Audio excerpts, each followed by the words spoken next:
There's not, some perfect leader that you have to model yourself after out there. We're all sort of figuring it out.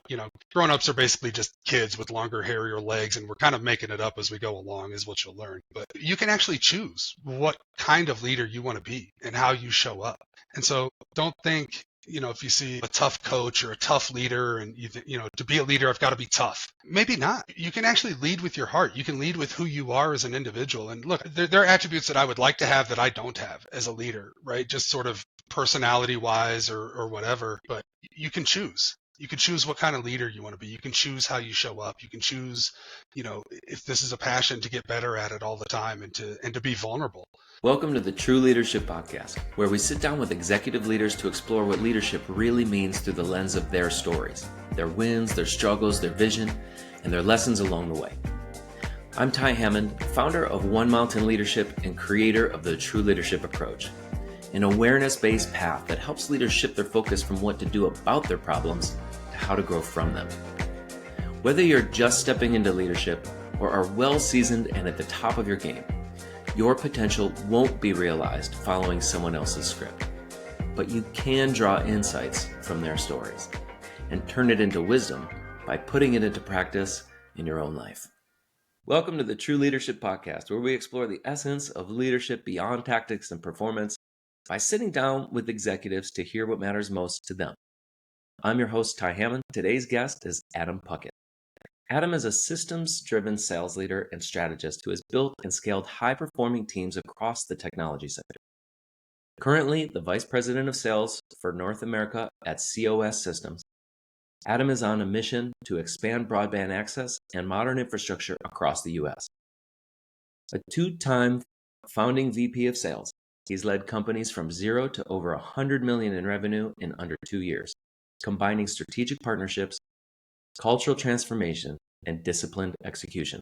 Known for his holistic approach to growth, Adam brings deep experience in SaaS, telecom, and RevOps, and a passion for building teams that deliver lasting impact. It's a pleasure for me to have Adam on the podcast today. Welcome to the show, Adam. Hi, great to be here. Thanks so much for having me. Nailed the intro. Thanks so much. For those of you listening, I nail it every time. Don't let anybody ever tell you different.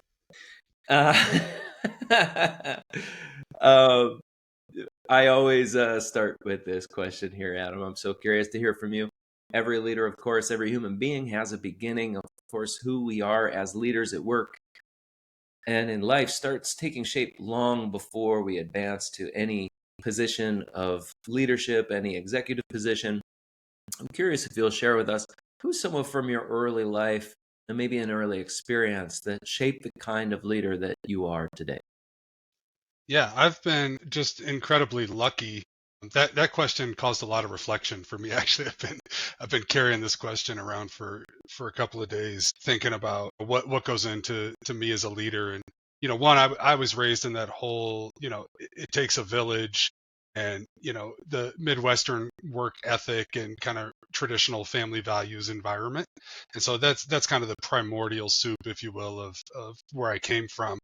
And then I would say, an early experience I have that probably caused sort of the biggest transformation and how I think about leadership and what took me to a whole nother level was actually a guy based here in Colorado named Todd Musselman, who came in as kind of a guest speaker at a corporate retreat, which sounds like the most sort of generic, tee up for a life-changing event ever. But just really quickly, his background was his family had started Uray Sports, which was a big like outdoor brand, like an REI, North Face kind of thing, and that business had actually gone bust. And if you think about having your sort of entire identity, the family business that you had grown up in, from childhood into your adult life suddenly going away. He had some really interesting stories and interesting perspectives. And just to give you an idea of where it ended up was in front of the fireplace in the basement of this cabin with an acoustic guitar and the leadership team doing sing-alongs. So yeah, it went from a very sort of generic, bland tee up to a nearly spiritual experience. So highly recommend Todd Musselman if anybody hasn't checked him out. Fantastic. Well, what was it in particular about that experience that you felt like shaped you? Yeah, one was just the how much we create our own lives, right? And how much our lives are direct and direct and indirect result of our choices. Meaning, if there's something about our lives that we don't like or aren't happy with, there's nobody else to change it. Like, nobody's coming. Nobody is coming. If there's something about your life that you don't like, you're choosing into that. But that also means you have complete power, complete free will to choose out of that and choose something else. And it's not always easy. It's not always the choice that makes the difference, right? I think, an extreme case would be like if I'm unhappy in my marriage, well, I'm not going to choose out of my marriage, but I might choose to say, hey, I think we should explore ways to fix this because this isn't working for me. That luckily I have the best wife on the planet that has it. But I think about some of those extreme use cases of, even things like your body weight. If you're not happy with, being overweight, there are things you can choose into to fix that, right? And it's not always easy. Some of it's medical. Like I have all the grace in the world. Like I come from a family of diabetics. I know there's a lot of things just outside of your control. You can't just choose not to be diabetic, but there are certainly things within your control that you can choose into that can reshape your life. And sometimes, and I've used this throughout my, journey as a leader, is you can choose into greatness. What if, I take another sales job, I hire a sales team there, it's another account executive job for them. But what if we choose that this isn't just work? What if we choose to have a great team, to have a great outcome, to take this company to a great place, to extend the culture that, I try to build in my team throughout the company. Maybe the other departments aren't as, granted we're salespeople, we get kind of paid to be gung ho, but, maybe we can transform the large organization. And if you get lucky enough to work for a company with scale impact, you can transform industries, you can transform lives of other Americans. So Absolutely. Well, so much of what you said there really resonates with me for sure. The way that you're offering it sounds like really identifying what's my own contribution to things that I'm experiencing. How do I actually own that? And then I think about this question all the time, leading generative questions. What do we want to create? What can I do? What can we do? And I really get that sense of that empowerment and that agency and what you have to offer there. I want to go a little bit deeper with you. Obviously, this is a podcast in which we explore the essence of leadership, what I call true leadership. Of course, that's going to mean different things to different people. What does true leadership mean to you? yeah, I think I kind of have a philosophy around this, but I think your first promotion into any sort of leadership role, right? And I mean promotion kind of in the professional sense, right? But really in any sense, is your first line responsibility is to lead the culture, to help draft and set the culture of that environment. And that doesn't mean you impose it. I mean, obviously, typically in a leadership position, by its very nature, you're outnumbered, right? You might be leading a small group of 5 to 10. You might be leading a large organization with, hundreds or thousands of reports underneath you. But your goal is to set and drive the culture of that organization. So to me, that's where it starts. A leader sets the culture first, and then everything kind of flows down from that. Beautiful. Part of what I hear in that is, culture is the way we do things. It's not so much even what we do, but it's the way that we do it. So when it comes to, driving culture and a leader being responsible for that culture, what is the way that a true leader shows up in that for you? Yeah, no, that's a fantastic question. I think some of it, like I said, is setting the vision, right? One of the jobs of a leader is to see a little bit farther maybe than the rest of the team. And at some level we get the benefit of having a 30,000 foot view over the organization that, maybe somebody in a frontline position can't see. And again, just kind of using the professional environment as a setting here, but I think this is broadly applicable. And so I think, again, laying those choices out in front of people to say, hey, what do you choose into? How do you choose to show up? Right. One of the choices you can make is, when you wake up in the morning, do you have to go to work or do you get to go to work? Because that's the role that, I feel like I'm making a difference, or even if it's just, hey, that's what brings home the paycheck that allows me to put food on the table for my family and, put a roof over their heads, and I'm creating a great life for my kids. You know what I mean? Like I get to go to work, and sometimes that's just a choice. It's not always great. It's not always I get to go to a place where I, don't get to do the most impactful work, or I'm not at my best and highest use. But I get to go there, and that allows me to have the lifestyle that I want and to provide that lifestyle for the people that I love around me.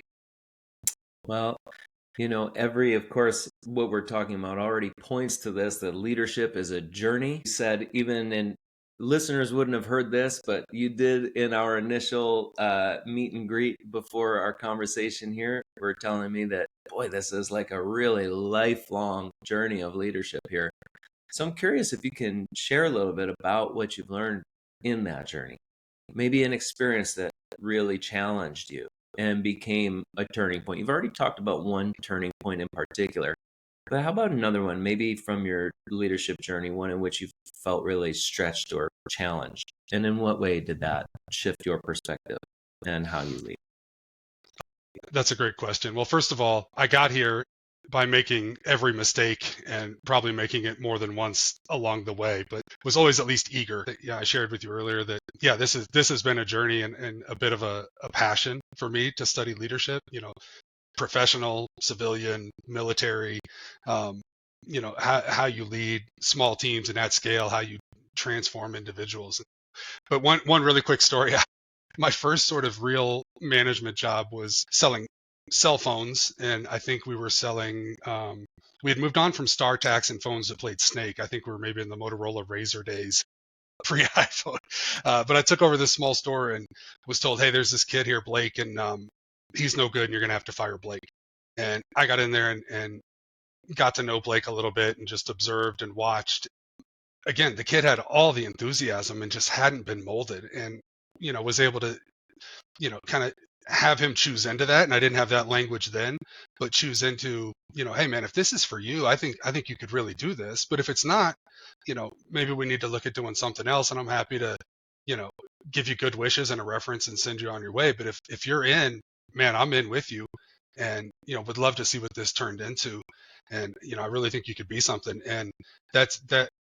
So he ended up staying. I saved Blake, even in spite of, my sort of regional leadership and senior leadership saying, you're probably gonna have to go in and fire this kid first thing and start backfilling him. And I didn't. I saved Blake. He turned into a top salesperson. He was promoted at least once or twice within that company, and I'm sure went on to have a fantastic career beyond me. And when I say promoted, not even under me, he got moved into a bigger store where he could do more sales and have a bigger impact. And so, that really set the tone, I think, for the transformational impact that I like to have on people. And it's bigger than me. It's not about, I just want people to like to work for me. It's like, no, I want people to choose in and choose what their life needs to look like, and then go on and do greater things than just reporting to me. Well, first of all, I got to say, I just love, I think essentially what you're talking about is commonly called buy-in. And I just love the reframing of it as choosing in. If it's okay with you, I might take that and use that. I really like the the energy of choosing in more than buying in personally. But it's, I'd love to have you expound a little bit, because this is something surely that so many leaders really struggle with, right? That you just can't get, the way I sort of always put it is like, you can tell people what to do, but you can't tell them to want to do it. Right. That is leadership, and how to get people to choose in your words is that's a skill, that's a capacity learned over time. I'm curious, you probably, as you were saying, nerd out on this a while, but high level, what are some of the things that you have found to be most helpful to help encourage people to choose in? Yeah, and actually, it's something you touched on earlier of, I think one of the most sort of divine attributes of being a human is the ability to create, right? We're the only sort of animal that really creates our own environment.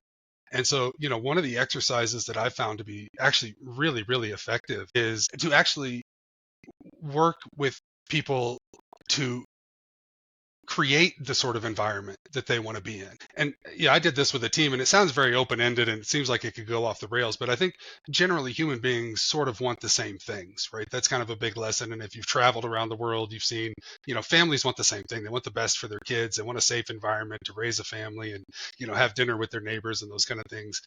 From I've been in the Arctic Circle in the north of Sweden to, south of the equator and closer to South America, people generally want the same thing. And so if you just have this exercise, we say, let's create the team that we want to have. It's not Adam's team, right? At the end of the day, there's more of you than there are of me. I'm one vote in this collection of people here, but we actually get to create the team we want to be a part of.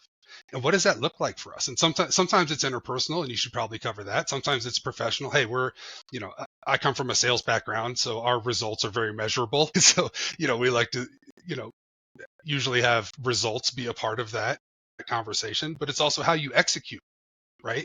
It's not only here's my deals, but here's the context about the customer. My paperwork is clean. My contracts are signed. Like, it's how you show up across the organization. And so you can really have an open-ended sort of exercise with the people that you're leading to say, what do we want to create here together, and do it collaboratively. And then they've chosen it. And actually, they don't even really feel like they chose it because it was their thing, right? They helped create it. They are a part of it. But you're just singing my tune so much here in the work that I do with teams. One of the first things that I'll typically ever do, and it's very interesting to me actually how few teams actually do this exercise, especially when you consider the amount of time and effort that we put into creating plans and strategies, thinking about the products that we want to create. And yet here it is, the vehicle that actually is going to, in other words, the team that is going to be able to do all that stuff, we just sort of expect or hope that it works in an effective way. And that's not how vehicles work. So, just love that perspective. And, I just find that even just having that conversation is precisely really, all that's needed in order to get people on board and really, in terms of that way we work together. Well, and it's really impactful because they get asked that so infrequently, right? I mean, if you just have the opportunity to have that conversation with somebody who maybe has never had that conversation in that context before in a professional environment, think about how that makes them feel. One of my least favorite words is empowerment, because if you look at just who we are as humans, we operate throughout the rest of our lives autonomously. I don't have to be empowered to go buy groceries, and I don't have to be empowered to pay my light bill. You know what I mean? And so, most organizations tend to disempower people, and that's the real threat. And if you, again, this is not, I don't need to empower somebody to just ask them, hey, what kind of team do you want to be a part of? How do you want to show up at work? Or how do you want to show up within this organization? Or how do you want to show up in the world? People have an answer to that. They have a perspective. They have a life. They have a rich and full and emotional life outside of, 9 to 5 and who they are when they, button the top button on their shirt. You know what I hear in that is a really basic and deep respect for people. I just want to acknowledge that. And, boy, does that go a long way. So, of course, leadership is also what we pour into ourselves. It's apparent, and speaking with you, that you've been learning and growing, a student, as you have said, of leadership along the way. Thinking about your journey over the past several years, what's been the most valuable investment that you've made in yourself? And what difference has it made in your leadership and personal growth? Yeah, that's a great question. And I thought about this, and I'm actually going to give an answer a little bit outside of monetary terms, and just that believing in myself enough to put myself into the next uncomfortable growth situation, right? We talked about this earlier. We both kind of moved around a little bit, but, even joining the military, right? I enlisted just after 9/11. Okay, America is at war, and I'm going to, put my hand on a Bible and swear myself in and give myself over to Uncle Sam. Who knows what can happen? But, obviously that was an incredible experience. Moved across 3 states for a job, had lost my job in the Midwest, and, had an opportunity in Colorado, put a sleeping bag in my truck, drove across 3 states, showed up in Denver, the Monday after Thanksgiving, 18 years ago or so, joining a, kind of archetypal Silicon Valley VC-backed startup, basically it's seed funding to come in as a founding sales leader, believing in myself just enough. And I definitely wouldn't say confident, but being willing to put myself in that uncomfortable position and invest in my own sort of ability to execute and pull myself up from that situation is really what's led to a pretty incredible life. Beautiful. Yeah, that willingness to put ourselves out there to that growing edge and to cross it. consistently, which, by the way, I will say is my favorite. There's lots of different definitions of leadership out there. I love the etymology, at least that I have discovered, of the word leadership as the word leth, which means literally to cross a threshold first and be willing Really? to die. I think, of course, it shifts context. The threshold is different, and ideally, we're not talking militarily, but but that willingness to step forward, right, and do what needs to be done was the original meaning of that. I love that. I'll share it. I'm really big into the etymology of words, and I think that sometimes getting to the essence of these things can help us understand more fundamentally what the original meaning was. So I'm so curious. We've talked a bit about your leadership, what true leadership is to you, some of the past experiences that have brought you to this point, but so much, of course, about what leadership is about what we're shaping for tomorrow. So what's your vision, Adam, for your own leadership, your legacy, or the impact that you want to have in the years ahead? Yeah, I think I've been on this metric, like I said, even going back to kind of my first leadership story, is the impact I want to have on the people that I worked with. And I would like actually for them to have, man, this sounds almost uncomfortably sort of religious, but for them to have a bit of that eye-opening experience that your life is what you make it. And that means in work and out of work. And that means how you show up and how you choose to go through this world. And I've been really, really blessed that, I've stayed in touch with people, and sales departments are notorious for having high turnover, right? You tend to kind of churn through people. And I've had the same people come back and work for me multiple times, and people that I could text tomorrow who I haven't talked to in a couple of years and say, who used to report to me and say, hey, I'm in town. Can we grab lunch or dinner? And they'd be all over it. And I've been really blessed by the relationships that come out of that. If you're like me, you're old school. For those of you on the podcast, thank goodness you can't see all the gray hairs, but if you grew up in that environment, where work seemed very hierarchical and very rigid, but to realize, hey, we're going through life together here for a little bit. We're going to spend the majority of our waking hours with the people we work with, more so than our own families in a lot of cases. Can we just be real? I mean, just be honest for a minute of like, we're going to spend a lot of time together. We're going to do a lot of life together. We ought to learn a little bit about each other and figure out a way, that we both get something out of this experience. It doesn't have to be miserable. It doesn't have to be, uncomfortable and terrible. We can have real human relationships. And yeah, we got a job to do. We got to execute. I mean, it is called work. It's not called vacation. Those are two different words because they mean two different things, but we can be real about who we are in that situation. And yeah, for me, it's about the impact I want to have on people, and hopefully they feel that. I feel that. I definitely feel that in talking with you. And, it is work. It's not vacation, but it is life. Yes. And what you're talking about there is so much of the reason that I'm inspired in working with leaders as well. We spend so much of our actual life working and working with other people. I don't know about you, but I certainly want the vast majority of my life to be generative and creative and fulfilling. We certainly know that, based on where you're working, who you're working with, what the leadership is like, that it can be on any side of that spectrum. Whatever we can do, Adam, you and I and the rest of the true leaders out there to move the needle a little bit in a positive direction, let's do it, I'll say. Yeah, no, that's why I was so excited for this podcast. Because like I said, it is about lasting impact. I mean, this is, the podcast is way more interesting than, something about the technology sector or productivity or some of the nerdy topics. And those are fantastic for entertainment and for a while. But the impact you can have on actual people's lives as a leader is tremendous. If you, silly Spider-Man quote with that, great power comes great responsibility. If you take it seriously, it can be incredibly fulfilling. Agreed.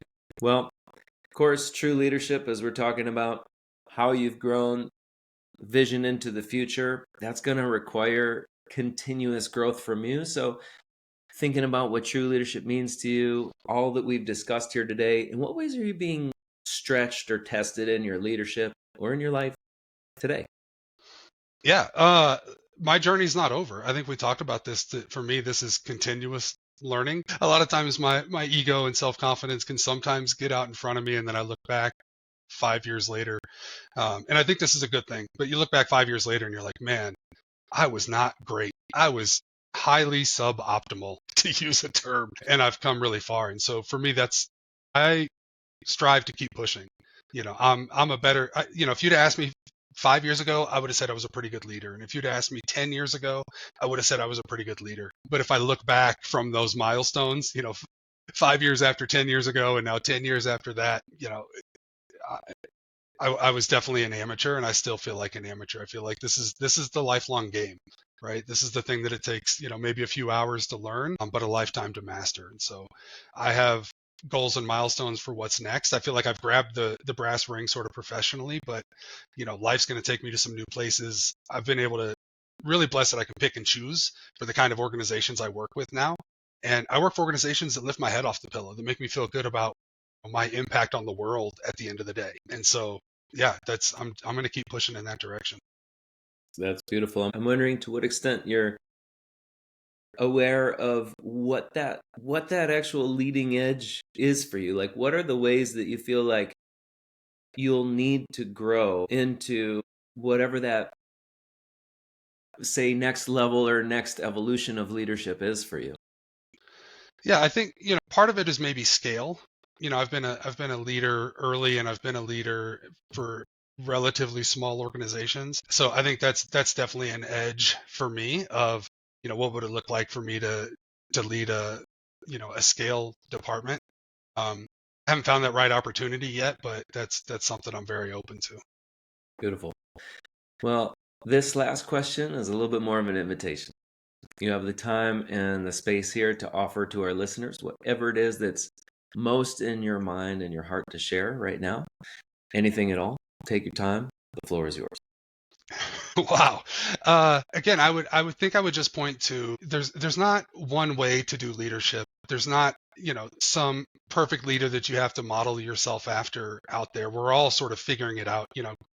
Grown-ups are basically just kids with longer, hairier legs, and we're kind of making it up as we go along, is what you'll learn. But you can actually choose what kind of leader you want to be and how you show up. And so, don't think, if you see, I don't know, a tough coach or a tough leader, and to be a leader, I've got to be tough. Maybe not. You can actually lead with your heart. You can lead with who you are as an individual. And look, I have attributes that there are attributes that I would like to have that I don't have as a leader, right? Just sort of personality wise or whatever. I'm not a big cheerleader, unfortunately.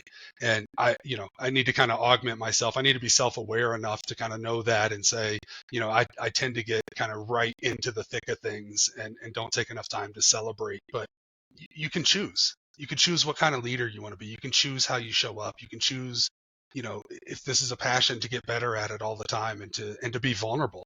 There's the fantastic work of like Brene Brown, to be able to show up and be vulnerable and say, hey, look, I didn't handle this really well. And, I just want to be real with you guys for a second that, there's a lesson for me in that, and I'm going to be better tomorrow.